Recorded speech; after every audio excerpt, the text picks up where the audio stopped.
Bienvenidos a Voces de la Historia. ¿Sabías que antes de los conquistadores, antes de la caída, hubo un pueblo que alzó una ciudad sobre el agua? Un pueblo que vivía para los dioses y también moría por ellos. Guerreros, sabios, astrónomos, comerciantes, agricultores, artistas. Los mexicas construyeron una sociedad compleja, ordenada y profundamente espiritual. Una civilización donde la guerra era ritual, la agricultura, religión y la educación eran una obligación sagrada. ¿Cómo se organizaban? ¿Qué comían? ¿Qué creían? ¿Qué los hacía tan poderosos y tan temidos? En este viaje por la sociedad mexica prehispánica descubrirás un mundo fascinante, más allá de los mitos y los sacrificios. Porque los mexicas no fueron solo historia, fueron identidad, fueron imperio, fueron cosmos. Quédate hasta el final, y verás cómo se vivía y se moría en el corazón de Tenochtitlán. La fundación de Tenochtitlán se entrelaza con la peregrinación mítica e histórica de los aztecas, también llamados mexicas. Según la crónica Mexicayotl, los chichimecas aztecas salieron de Aztlán, su morada, en el año 1 pedernal, que se corresponde con 1069. Eran una tribu guerrera nómada de cazadores y recolectores provenientes de la región semiárida del norte de México. Su peregrinación fue guiada por su dios Huitzilopochtli, quien les había prometido una señal para que pudieran asentarse y fundar la gran ciudad. El Códice Mendocino ilustra la señal de Huitzilopochtli para la fundación de la ciudad, un águila posada sobre un nopal devorando una serpiente. Según la historia, los mexicas vieron esta señal en un islote al poniente del lago de Texcoco, y ahí comenzaron a edificar Tenochtitlán en 1325. Otra fuente menciona que los mexicas ya habitaban el islote desde 1274. 12 años después, otro grupo mexica se estableció en un islote contiguo, fundando Tlatelolco en 1357. Originalmente, Tenochtitlán fue construido en un pequeño islote en el lago de Texcoco y, de forma sucesiva, fue ampliado artificialmente hasta quedar unido a los islotes de Tlatelolco, Nonoalco, Tultenco y Mixuca, mediante una ingeniería hidráulica de rellenos, pilotes y canales internos, así como diques contenedores de aguas y puentes hasta alcanzar unos 13,5 kilómetros cuadrados. La ubicación en medio del lago, aunque inicialmente precaria, se convirtió en una ventaja estratégica y comercial. Un elemento crucial en el desarrollo urbano y la subsistencia de Tenochtitlán fue la creación de chinampas. Los aztecas convirtieron el lecho poco profundo del lago en estos jardines muy fértiles, construidos con un armazón de troncos que sostenían arena, grava y tierra de siembra, atados con cuerdas de istle, para lograr islas artificiales donde se cultivaban verduras y flores y se criaban aves domésticas. Estas chinampas permitieron una agricultura altamente productiva en las ciénagas del lago Chalco-Xochimilco. La fundación de Tenochtitlán también implicó la aceptación inicial de Azcapotzalco como Altepetl Supremo, tributándole periódicamente y bajo una condición general de obediencia. Posteriormente, Tenochtitlán se convirtió en la ciudad prominente de la Triple Alianza, inicialmente una alianza militar con Texcoco y Tlacopan. Con el tiempo, las otras dos ciudades quedaron de facto sometidas a las órdenes del Huitlatoani de Tenochtitlán. La estructura social mexica se caracterizó por su complejidad y jerarquización, recordando en cierta medida a la estructura feudal del Viejo Mundo. Una división fundamental se establecía entre los privilegiados o pipiltzin, quienes no pagaban tributo y acaparaban tierras y cargos, y los no privilegiados o macebaltín, obligados al pago de tributos. Dentro del grupo de los pipiltzin existían diversas categorías, encabezadas por el Huitlatoani residente en Tenochtitlán, seguido por una élite directamente vinculada a él, los tlatoani al mando de las ciudades, y finalmente los pipiltzin de menor rango. Los macebaltín se organizaban principalmente en calpullis, aunque existían otros grupos no privilegiados con estatutos particulares como los comerciantes de larga distancia pochteka y los mayeque o braceros. El escalón más bajo de la sociedad lo ocupaban los esclavos. El calpulli era una unidad fundamental de la organización social mexica. Su naturaleza ha sido ampliamente debatida, pero se le describe como un grupo corporativo similar a un clan. Cada calpulli poseía tierras que se fraccionaban para distribuir su usufructo entre las diversas familias que lo integraban, generando una fuerte cohesión económica entre sus miembros. En el caso de la gran urbe de Tenochtitlán, aunque no todos los miembros compartieran un origen común, el calpulli se articulaba en torno a una serie de deidades patrón. En Tenochtitlán, cada uno de los barrios tenía varios calpullis, llegando a un total de 20 o más en la ciudad. El calpulli funcionaba como una unidad jurídica, territorial y social en sí misma. Dentro de él existía su propia administración, con un gobernante propio y tribunales o juzgados en primera instancia para la resolución de conflictos. El tecutli, un aristócrata nombrado por el cacique o tlatoani, quien actuaba como juez de causas mayores, capitán de la unidad militar integrada en el calpulli, y recaudador de tributos. La mayoría de las fuentes mencionan 7 calpullis, aunque algunas hablan de 4 parcialidades que podrían identificarse como calpan o barrios. En la organización de Tenochtitlán, la ciudad se dividía en 4 secciones principales a partir del Templo Mayor, delimitadas por grandes calzadas. Cada una de estas secciones se subdividía a su vez en barrios conocidos como calpullis. En general, los calpullis funcionaban como subdivisiones de los altepetl o ciudades-estado, compartiendo rasgos esenciales como un fuerte sentido de identidad común, un liderazgo interno con fuentes propias de legitimidad y un dios patrón. Si bien la sociedad mexica era jerárquica, existían mecanismos de movilidad social. La nobleza de mérito se podía obtener por destacar en actividades como la artesanía, el comercio pochteka o los servicios al Estado. Un macehual que demostraba aptitudes podía ser admitido en instituciones educativas como el Telpochcali o el Calmecac, abriendo la posibilidad de ascenso social. El calpulli representaba la columna vertebral de la organización social mexica. La vida cotidiana en Mesoamérica, y particularmente entre los mexicas, estaba profundamente entrelazada con sus creencias religiosas, la estructura social y su entorno agrícola. La casa del macehualli o gente común solía ser austera, con una sola habitación donde se desarrollaban todas las actividades familiares. El mobiliario era esencial, probablemente incluyendo esteras petates para dormir y otros pocos enseres. Alrededor del hogar, que tenía un significado medio sagrado, se encontraban 3 piedras sagradas, tlecuil, que formaban un triángulo sobre las que se colocaba un disco de cerámica para cocinar. Algunas casas podían tener pequeñas capillas dedicadas a deidades como Stilton, protector de los niños dormidos, y Silonen, veladora de la salud. Curiosamente, las azoteas de las casas, tanto urbanas como rurales, podían ser utilizadas como los terraos del este y sur de España. En contraste, las casas de artesanos importantes o personas por encima del común podían ser más elaboradas, construidas de adobe o piedra y con varias habitaciones. Las familias más pobres a menudo compartían un temazcal baño de vapor, mientras que los más ricos podían tener los suyos propios. Gran parte de la vida se desarrollaba al aire libre, incluso en la puerta de la casa, especialmente cuando el clima lo permitía. Los hombres del común tenían obligaciones militares y acudían a una escuela comunal llamada Telpochcali en su adolescencia. Se lavaban las manos en cada comida y se enjuagaban la boca antes y después de comer. Se recolectaba la basura y se lavaban las calles diariamente. Existían incluso recetas para jabón, desodorantes, dentífricos y productos para refrescar el aliento. A pesar de esto, había epidemias de disentería, influenza y neumonía. El nacimiento y la infancia tenían sus propias costumbres. Al recién nacido se le adjudicaba un primer nombre calendárico tomado del libro de los destinos y un segundo nombre o vocativo dado por la familia unos días después. Los nombres de la clase baja podían referirse a objetos, plantas, animales o cualidades de la persona. A la nobleza se le añadía el sufijo zotzin al final del nombre vocativo como fórmula protocolaria. El matrimonio también marcaba un hito importante en la vida de un macehualli. Tras casarse, el calpulli le asignaba una tierra para cultivar, ya que la propiedad de la tierra en Tenochtitlán pertenecía principalmente al tlatoani con ciertas reservas. La tierra asignada podía ajustarse según el tamaño de la familia. La dieta mesoamericana, aunque con variaciones regionales, tenía elementos comunes. Los principales cultivos eran el maíz, el frijol y la calabaza, a menudo cultivados juntos en un sistema complementario llamado milpa. Otros productos importantes eran el chile, la chía, y diversas verduras y hierbas silvestres. También se cultivaba el maguey, del cual se obtenía el pulque, una bebida alcohólica. Una fuente importante de proteína eran los insectos, como grillos y chapulines, que eran nutritivos y comunes. La carne de animales como el venado y el tapir era menos común y generalmente acaparada por los nobles durante la cacería. También se consumían perros izhuintli, criados para tal fin, así como pavos guajolotes, aunque estos últimos podían ser considerados un lujo para ocasiones especiales como bodas. El pescado también formaba parte de la dieta. El desayuno del mesoamericano común era el atole y quizás una tortilla. El almuerzo solía ser ligero, consistente en totopos, tortillas de maíz tostadas.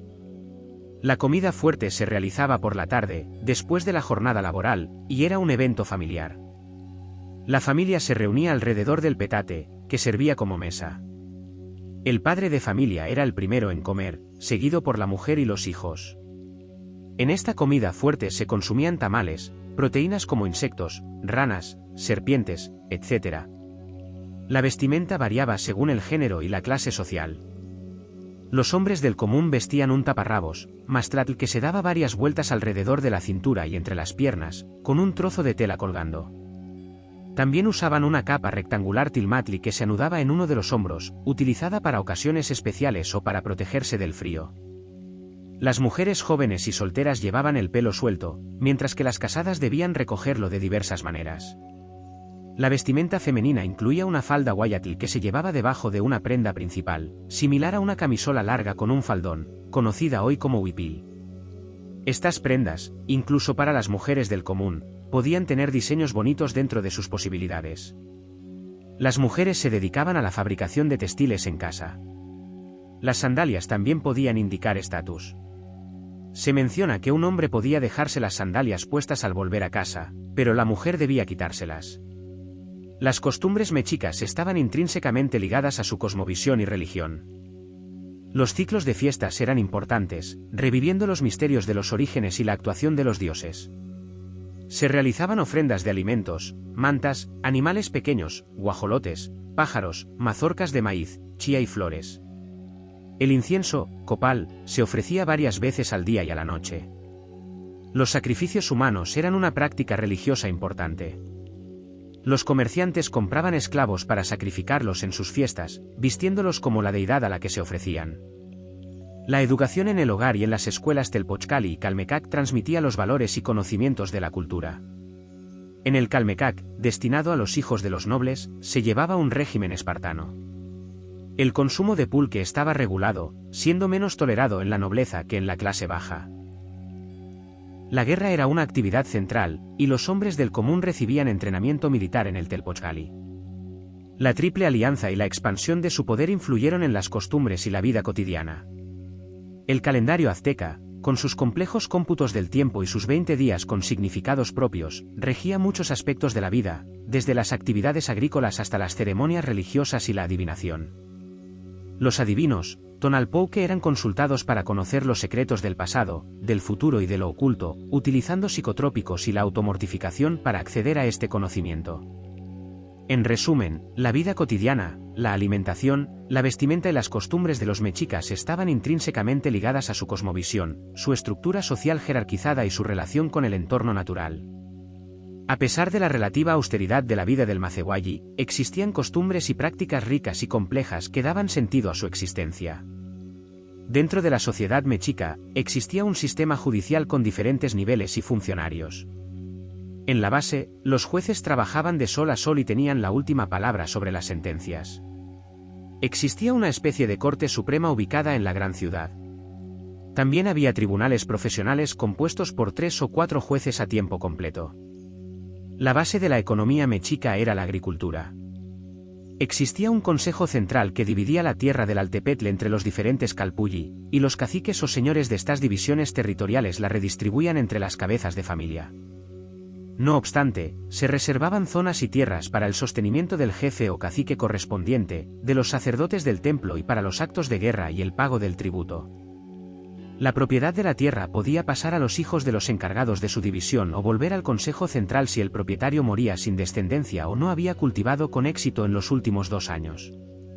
En las zonas con riego, como las chinampas del lago de Texcoco y Chalco-Xochimilco, la tierra era bastante fértil y podía dar entre 2 y 4 cosechas al año. Este sistema de chinampas era altamente productivo. Además de las chinampas, existían otros métodos de agricultura en terreno firme. El metlapantli, que consistía en cultivar hileras de maguey intercaladas con plantaciones de árboles frutales como maíz, frijol, calabaza y cebada. La milpa, un sistema de 3 cultivos complementarios, maíz, frijol y calabaza, aunque en algunas regiones se sustituía la calabaza por chile. En la zona maya existía una variante llamada col. El cuotlaquilitl en la Sierra Norte de Puebla, que integraban árboles frutales, aguacate, camote, canela, capulín, etc. En un sistema forestal, además de la recolección de hierbas silvestres, setas, y la plantación de jonote. Otras técnicas como el tecol en la región huasteca, el cacao tal, damagordo y corral en la mixteca, los chefs en Oaxaca, y el ecuaro en la zona purépecha. Más allá de la agricultura, la economía se basaba en un sistema de trueque, tanto físico como mediante productos monetarios como granos de cacao y pequeñas habichuelas o frijoles. Existían mercados, tianguis donde se realizaban estos intercambios. El tributo era un componente fundamental de la economía, ya que los Altepetl sometidos por la Triple Alianza encabezada por Tenochtitlán debían tributar bienes o servicios. La Triple Alianza se enriquecía del tributo de los hombres libres. El tributo se cobraba con cierta periodicidad y se llevaba a las cabeceras tributarias de cada región. En algunos casos, el dominio era indirecto y solo se podía entrar a ciertas regiones con mucha fuerza militar para cobrar el tributo. También existía la metalurgia, con trabajo en oro, plata y cobre para objetos ornamentales y herramientas como hachuelas, azadones y anzuelos.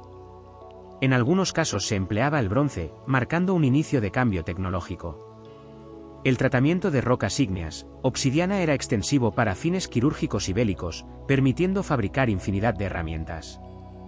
La guerra era una actividad central en la sociedad mexica.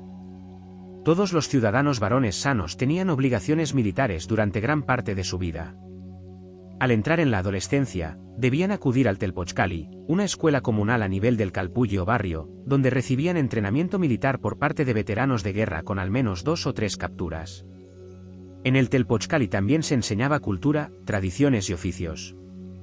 Los nobles tenían sus propias escuelas, el Calmecac, a las que acudían desde más temprana edad y abandonaban más tarde. En el Calmecac se llevaba un régimen espartano, similar al entrenamiento de los atletas olímpicos griegos. La guerra era fundamental para la expansión del poder de la Triple Alianza y para la obtención de tributos. Se llevaban a cabo guerras de conquista y las guerras floridas, estas últimas destinadas a capturar prisioneros para el sacrificio ritual. Estas guerras floridas eran una especie de pacto entre ciertos contendientes para obtener prisioneros para sacrificar a sus dioses. Las relaciones entre los diferentes Altepetl estaban marcadas por alianzas y rivalidades, con cambios de bando frecuentes según los intereses políticos. La Triple Alianza se formó tras la derrota del poderío tepaneca y el sometimiento de Azcapotzalco. Existía un sistema de rangos militares basado en el número de capturas de enemigos, lo cual era una condición para obtener altos cargos en la administración y el gobierno. El Tlatoani podía participar personalmente en la guerra, liderando a sus hombres. Las ciudades y pueblos se construían con un carácter defensivo, como el muro que rodeaba Tulum o la ubicación de Tenochtitlán en islotes del lago de Texcoco con calzadas y puentes de madera removibles.